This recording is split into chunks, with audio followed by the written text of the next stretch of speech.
picture a dude walk up and spit in your face right now. What you gonna do? You swinging? You up in the tool? You finna crash out and throw away the next 20 years of your life over 2 seconds of disrespect? If you say, yeah, you're not a boss. You a slave. You a slave to your emotions.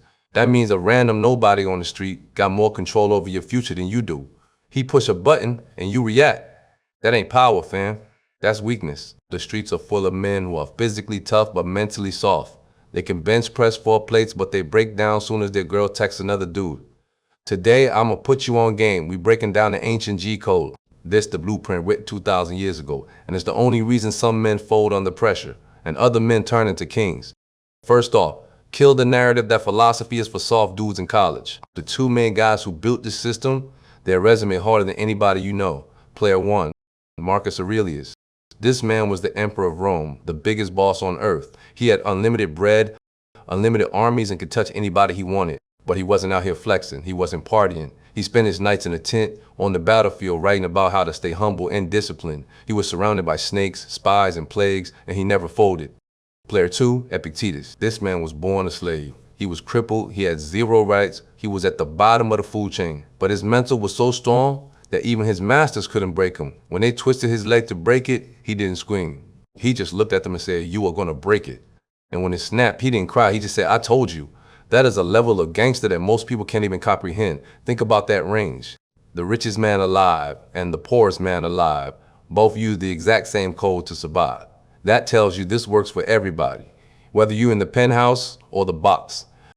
Before we get to the rules, we got to clear up a major misconception. When people hear the word stoic, they think it means you don't have feelings. They think it means you a robot or a stone or you just don't care about nothing. Nah, that ain't it. If your mother dies, you're gonna cry. If you get cut, you're gonna bleed. You are a human being. Stoicism isn't about deleting your emotions. It's about managing them so they don't enslave you. Think of Stoicism like an operating system for your brain, like iOS or Android. Most people run on an animal operating system. If something happens and they immediately react. Somebody yell at them, they yell back. They see food, they eat. They feel scared, they run.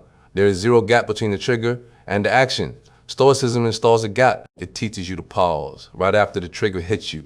In that split second of silence, you use logic to decide what to do next. You don't react out of instinct. You respond out of intelligence. That gap is where your freedom lives. The first rule is a dichotomy of control. In the streets, we just call this stay in your lane. It's only 2 things in this world. 1, things you control. 2, things you don't control. You control your mental, your moves, your energy. That's it. You don't control the law, the judge, the traffic, the haters, the stock market, or the past. The Stoics use the example of an archer. You are the archer. You control the bow. You control the aim. You control when you let go of the string. But once that arrow leaves your hand, you don't control it no more. The wind might blow it. The target might move. A bird might hit it. If you attach your happiness to hitting the target, you're going to be anxious. You're going to be stressed. But if you attach your happiness to how well you aimed, you always win because you did your part. Most of y'all stressed out because you're trying to control the arrow after it left your hand. You mad because people talking behind your back? You look goofy? You can't control their mouth. A Stoic draws a circle around himself. If it's inside the circle, I handle it. If it's outside the circle, I don't care. It don't exist. Marcus Aurelius talked about something he called the inner citadel. That means your mind is a fortress. It's a castle. In your house, you got a lock on the door, right? You don't just let random people walk in with muddy shoes, eat your food, and trash the place. You would defend that door, but y'all let random people walk into your mind all day long. You scroll on social media, looking at people who hate you, and you invite them in. You let the news scare you, and you invite them in. You let a rude customer at your job ruin your whole day, you invited them in. Stop leaving the front door open. The inner citadel means that no matter what is happening outside, inside, you are calm. Outside, it could be a war, it could be chaos, the police could be knocking, the rent could be due. But inside the fortress, you are sitting by the fire, planning your next move. If you let the chaos outside get inside, you already lost. Protect your peace like you protect your wallet. This next rule is a survival tactic. It's called negative visualization. In Latin, they call it premeditatio malorum. That means premeditating the bad stuff. Most people these days believe in manifestation.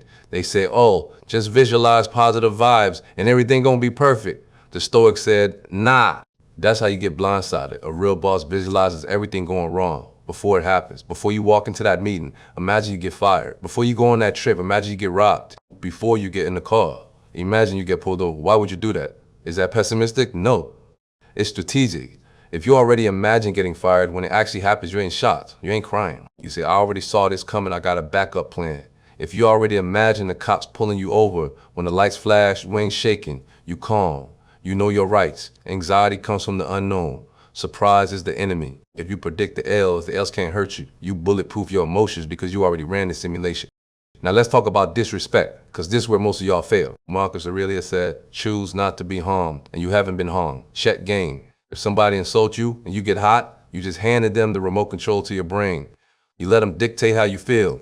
Why would you give an op that much power? If a fiend walk up to you screaming he the president of Mars, do you get offended? No. You ignore him. You know he geeked out. You got to treat your haters the same way. When they hate, that ain't about you. That's a reflection of their insecurity. They're projecting. If you react, you validating them. If you ignore them, you the king. Silence is the loudest form of disrespect. Think about a rock in the ocean. The waves crash against it all day. They scream, they foam, they hit hard. Does the rock move? Does the rock scream back? No.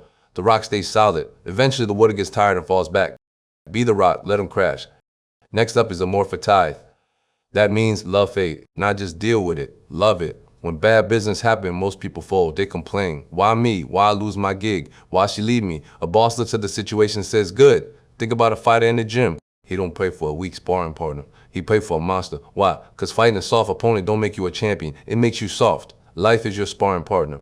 When life throw a heavy punch at you, a bill you can't pay, or a snake in your circle, don't look at it as a curse. Look at it as training. That punch was sent to test your chin. It was sent to fix your guard. If you never get hit, you never learn how to take a hit. Don't run from the pressure. Embrace the combat. I lost my money? Good. Now I learned how to hustle smarter. I got locked up? Good. Now I got time to read and get my mind right. My car broke down? Good. I'll walk and get some cardio. You gotta be like a fire. If you have a candle and you blow on it, the light goes up. That's a weak man. The wind kills him. But if you have a bonfire and you blow on it, the fire gets bigger. If you throw a giant log into a fire, does the fire stop? No. It eats the log. It uses the obstacle as fuel. Every time you take an L, you gotta throw it into the fire and use it to burn brighter. Stop praying for an easy life. Pray for the strength to handle a hard one. This last rule is dark, but you need to hear it. Memento mori, it means, remember you're gonna die. Y'all move like you got a contract for 1,000 years. You holding grudges over $20. You wasting time arguing in the comments. You putting off your dreams for tomorrow. Stoicism says, wake up. You could check out next Tuesday. Marcus Aurelius used to tell himself every morning, you might not make it to bed tonight. This ain't to make you sad. It's to make you focus. If you knew you was gonna die next week, would you care about that petty beef? No. You would focus on your legacy, your family, your purpose. Death is the ultimate deadline. And the clock is ticking right now. Look, you can read all the books you want, but philosophy ain't about reading. It's about standing on business. Next time you feel the pressure rising, next time you feel like crashing out, pause. Ask yourself, do I control this? If the answer is no, dub it, let it go.